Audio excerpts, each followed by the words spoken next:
Hello बच्चों, चलिए प्रश्न को देखते हैं।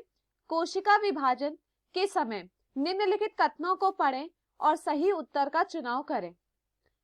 पहला, एम प्रावस्था उस प्रावस्था को दर्शाता है जिसमें वास्तविक कोशिका विभाजन होता है, जबकि आई प्रावस्था दो क्रमित एम प्रावस्थाओं के मध्य की प्रावस्था है। 24 घंटों की मध्यमान समयावधि वाली मनुष्य की कोशिका के कोशिका चक्र में कोशिका विभाजन का समय लगभग 1 घंटा होता है। तीसरा, एम प्रावस्था कोशिका चक्र की कुल अवधि के 95% से अधिक समय की होती है।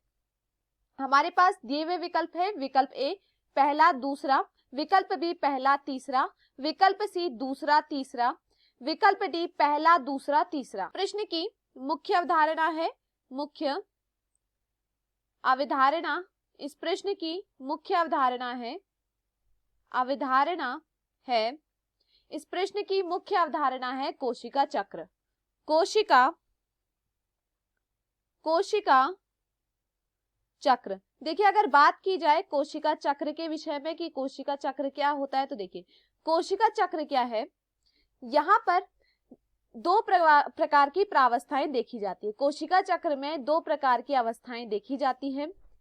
पहली अवस्था को कहते हैं आई प्रावस्था, पहली अवस्था को कहते हैं आई प्रावस्था, एवं दूसरी अवस्था को कहा जाता है एम प्रावस्था, तथा दूसरी प्रावस्था को कहा जाता है एम प्रावस्था। देखिए, आई प्रावस्था को आराम अवस्था भी कहा जाता है और एम प्रावस्था को समसूत्री प्रावस्था भी कहा जाता है। आई प्रावस्था को क्या कहा जाता है? इसे आराम अवस्था भी कहा जाता है। इसे क्या कहा जाता है? आराम अवस्था भी कहा जाता है।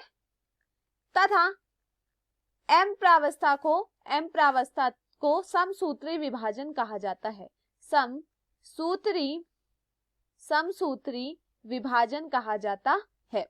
अब देखिए, अगर बात की जाए सर्वप्रथम आई प्रावस्था की, जिसे हम क्या कह रहे हैं? आराम अवस्था। तो आई प्रावस्था में क्या देखा जाता है?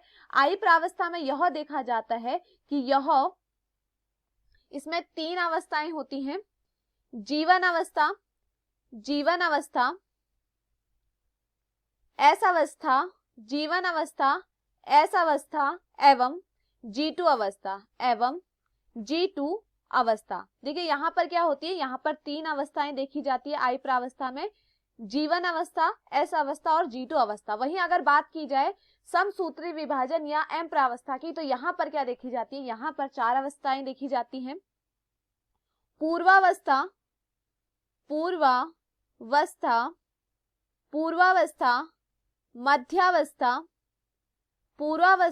मध्यावस्था, पश्चावस्था एवं अंत्यावस्था। अगर देखिए हम सर्वप्रथम बात करें आई प्रावस्था की, तो आई प्रावस्था जो होती है यह सबसे बड़ी प्रावस्था होती है। यह कोशिका चक्र में सबसे बड़ी अवस्था होती है। यहाँ सबसे अधिक समय कहाँ लगता है? सबसे अधिक समय लगता है आई प्रावस्था में। देखिए, आई प्रावस्था के विषय में अगर हम बात करें तो आई प्रावस्था में क्या देखा जाता है?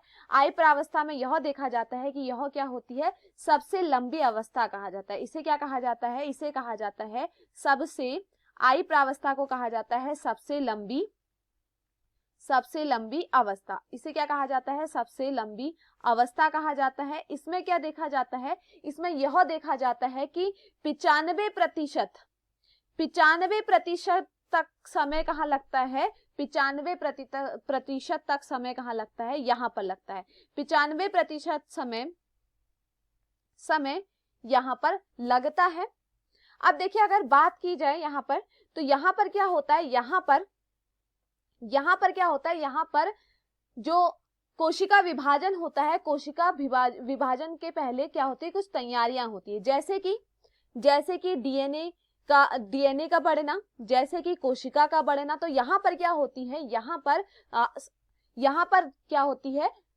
विभाजन से पहले की तैयारी होती है, जहां पर क्या होता है? जहां पर कोशिका बढ़ती है। हम यहाँ पर कहेंगे कि यहाँ पर क्या होती है? कोशिका बढ़ते हैं।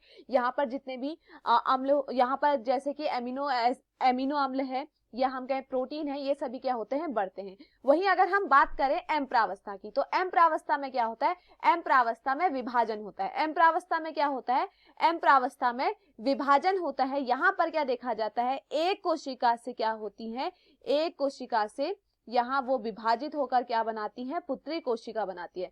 मात्र कोशिका क्या करती है, मात्र कोशिका यह विभाजित होकर पुत्री कोशिका बनाती है। मात्र कोशिका विभाजित होकर क्या करती है, पुत्री कोशिका को बनाती है। और यह किस अवस्था में होता है, यह होता है एम अवस्था में, ना कि आई प्रावस्था में। तो देखिए यहाँ पर क्या कहा गया है, कोशिका विभाजन के विषय में निम्न कथनों को पढ़े और सही उत्तर का चुनाव करें। पहला दिया गया है, एम प्रावस्था उस प्रावस्था को दर्शाता है जिसमें वास्तविक कोशिका विभाजन होता है, तो यह यहाँ पर तक सही है। जबकि आई प्रावस्था दो क्रमिक एम प्रावस्थाओं के मध्य की अवस्था है। देखिए अगर हम देखें कि इस तरीके से होता है, तो देखिए यहाँ पर इस तरीके से देखा जाता है, यहाँ पर आती है एम प्रावस्था और यहाँ पूरी की पूरी क्या होती है, यह होती है आई प्रावस्था। जहां पर इतना भाग होता है जीवन प्रावस्था का, ये भाग होता है एस प्रावस्था का और यह होता है G2 का। अब देखिए यहाँ पर क्या देखा जा रहा है कि यहाँ पर यह देखा जा रहा है कि जो आई प्रावस्था होती है वह दो क्रमिक एम प्रावस्थाओं के मध्य होती है। यह क्या होती है, दो क्रमिक एम प्रावस्थाओं के मध्य होती है, तो यह यहाँ पर क्या होता है, सही होता है।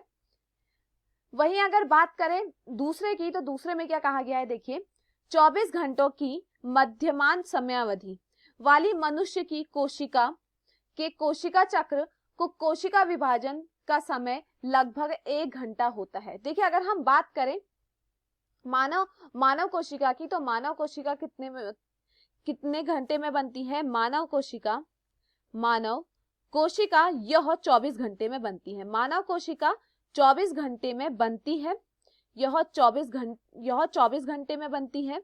तथा अगर हम यहाँ पर देखें तो यहाँ पर हमने आपसे कहा था कि 95% समय किसमें लगता है, 95% तक समय लगता है आई प्रावस्था में, लेकिन आई प्रावस्था में कोशिका विभाजित नहीं होती है। तो यहाँ पर यह सही कहा जा रहा है कि जो 24 घंटे होते हैं, 24 घंटों के मध्यमान समयावधि में मनुष्य के कोशिका चक्र में कोशिका विभाजन का समय 1 घंटा होता है, क्योंकि यहाँ पर क्या होती है, बाकी समय किसमें लगता है, बाकी समय जो 24 घंटे का बाकी समय है वह क्या होता है, अन्य जैसे कि डीएनए को बढ़ाना, अन्य कोशिकाओं को बढ़ाना, इसमें लगता है, और 1 ही घंटा किसमें लगता है, कोशिका के विभाजन में लगता है। तो यह यहाँ पर सही है।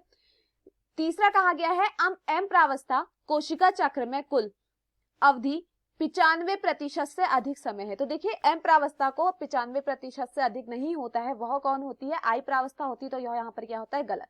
तो यहाँ पर पहला और दूसरा क्या है, सही है। चलिए विकल्पों को देखते हैं। विकल्प ए पहला दूसरा, तो यह यहाँ पर क्या है, सही है। विकल्प बी पहला तीसरा, यह गलत होता है। विकल्प सी दूसरा तीसरा, यह भी गलत होता है। विकल्प डी पहला दूसरा तीसरा, यह यहाँ पर होता है गलत। तो दिए हुए विकल्पों में हमारा सही विकल्प है विकल्प ए। मैं आशा करती हूँ आपको समझ में आया हो। धन्यवाद।